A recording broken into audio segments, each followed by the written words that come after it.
I like the way you say my name with the blood in your face. I like the way you say my name when you soak it in grace. Oh, the way you say my name, I'm all over the place. I like the way, I like the way, I like the way you say. I'm Aaron Tebay, also known as Prince of Eden, and I'm here in Phoenix at Last Exit Live.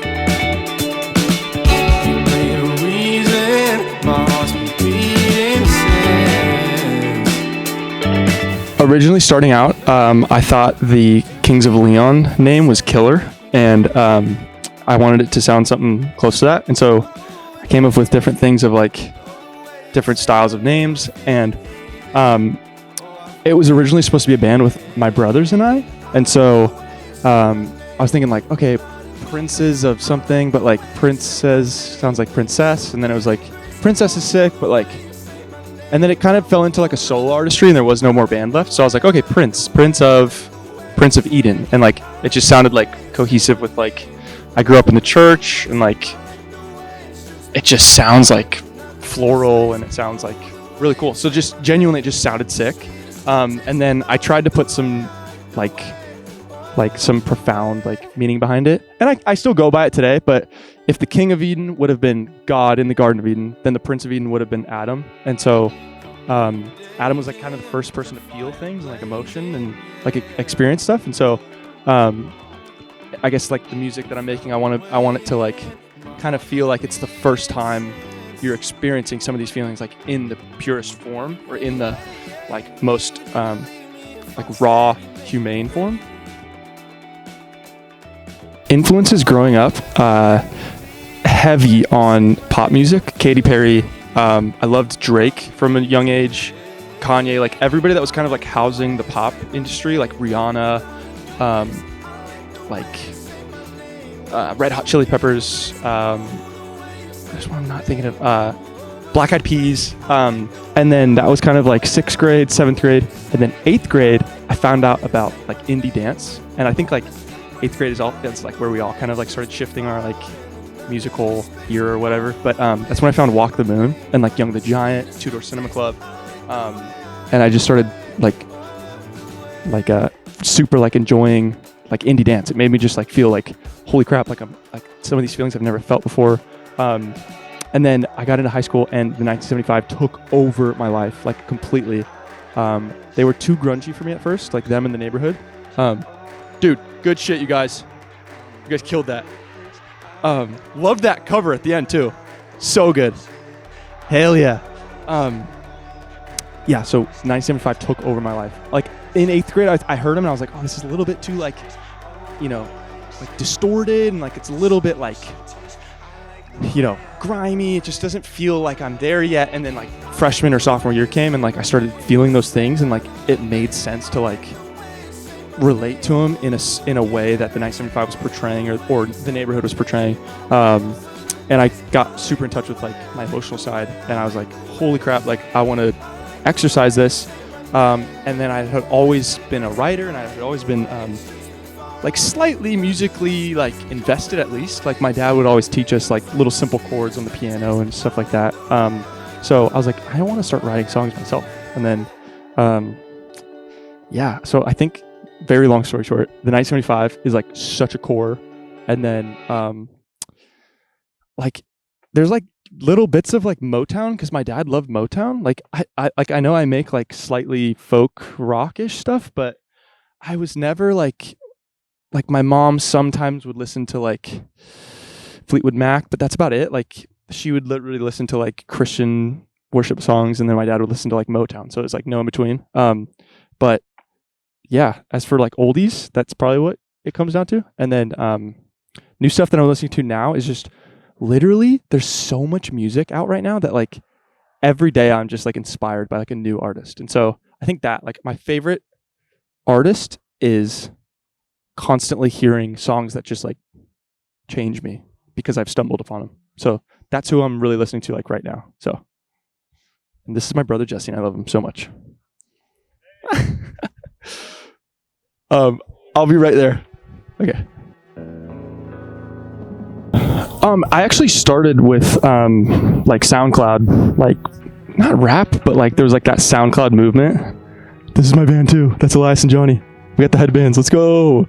I started with like that whole SoundCloud movement of like just like making a beat, like having your homie like rap over it, like maybe you sing the hook, because it was so simple. It was like 808s, super simple beats. Throw some hi-hats in there, you're good. And like you throw maybe a synth and like a bass track. So that's how I kind of got into producing too. It was just like very simple, like, oh, it's like puzzle pieces. Put this here, this here, this here, and then it like kind of creates itself. So that was before I was like confident enough to like create music that I like thoroughly enjoyed, like, you know, folk music and indie dance, indie pop, whatever, stuff like that. I chose this genre that I'm singing now because it feels the most like authentic to like who I am. All things considered, like grew up loving the Killers, the 1975, like we talked about, and then like just Lumineers came out of nowhere, and just like there's something so raw about like somebody who could just kill it on like an acoustic guitar and vocals, like Zach Bryan or Tyler Childers. So I think like all things considered, pop, you know, folk, country, and just it kind of like formed into like this indie folk rock pop synth like extravaganza that we're kind of like dealing with now as Prince of Eden. So that's kind of how I got into it. That's what I'm doing now. That is so fun that you know about those. Yes, I like the I like the concept of like, especially today, that it's so easy to drop music. Like the whole might as well, like, shit, fuck it, like let's just like send something out, like just because we can. It's literally like $19 a year to be heard on every streaming platform ever. Any artist is gonna have thousands of demos, and so I just kind of like created these side projects as like outlets to like, let me just fluff, like, oh, I'm not done with that, but like I'm kind of done with it and somebody might enjoy it, fluff, like, and it's fun like when somebody discovers it and they're like, oh, I kind of like this, like, and then they like kind of fall more in love with it, and they're like, wait, let me check the description, and it's like, oh my gosh, like Prince of Eden's part of this side project. I've done that so many times with other artists where I'm like, oh, it's so fun, like it's just like, it's like finding something like almost like personally made for you, like they knew you were gonna find it or something, kind of like evil laugh, like you finally got it, like mwahaha.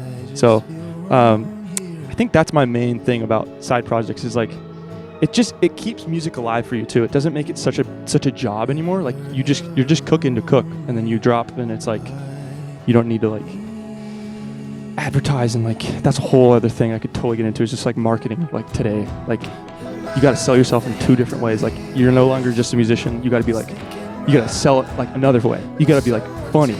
You got to be like the top dog in your area as a real estate agent, and then like as you're killing it on the real estate side, yo, I make music too. Like you got to literally think of like anything possible to grab somebody.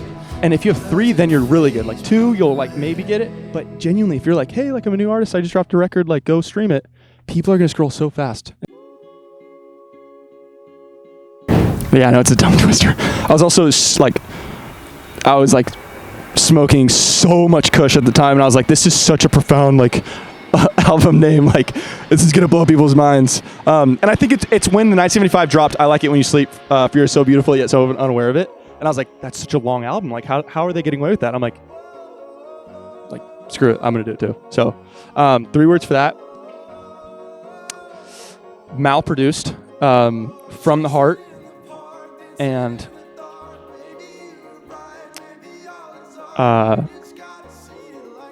adolescent. Raw, we'll say malproduced again. But getting there, a lot better than this tree that bears fruit and the freedom that bears you. Raw, malproduced, and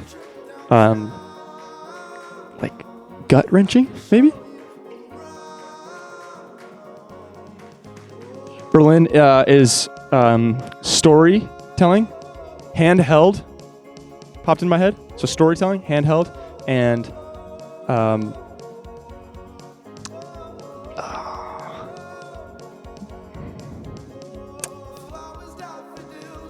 specific. Say specific. Yeah. Yeah, dude. I've played in Phoenix before. I'm stoked to be here. This is my first tour of all time. It is crazy. Like this is the first night. I'm elated. I just played like an all ages like acoustic show down the street, so that because this is a 21 and up thing. That was so fun. Literally, if I had just played that, I'd be like heart warmed. But now I get to go in there and like just jam the fuck out, like with all my freaking friends. Like my band is just so fun. Like we're stuck in a van, you know, but like we have like Smash, we're like playing Mario Kart. We have a huge ass TV that we have like bungee corded to the back of the seats. It's perfect. Excuse me. But I'm genuinely like, I can't help but think like I'm just thankful, so thankful for this opportunity. Like I never really thought I would do this, and doing it DIY is like a lot of work, but it's fulfilling. Like just do it, say fuck it. Like especially today, like it's the only really way that you can like get yourself out there. Just full force, like if you can and if you're able, full force. Like put your heart, body, mind, and soul into it, and then like it will flower. Like it won't flower right away, but it will. I'm really excited for the show tonight, but most excited for, I love Oklahoma City. I'm going to be playing in Oklahoma City, and I just love the guys out there. Like I've got some great friends. That's where I share the side project, Wayne and the Way Things Go. Yeah, I just can't wait to see them. They're playing with me too. That'll be fun. But yeah, I'm going to 100% get so sick the week I get back. I'm getting like 3 hours of sleep every night, but it's worth it. Coffee. No Coke, but coffee. And we have these like applesauce electrolytes that like low-key smack. So I've been drinking a lot of those, like, or slurping. I expect just to like kind of kick it, like hang out with me and the band. Don't expect a lot so that you're kind of mind blown, because like, I don't know, just like come to chill, like hang out and just like have a good time. And then there's music going on. You can sing it, and if you know it, sing along. That's about it.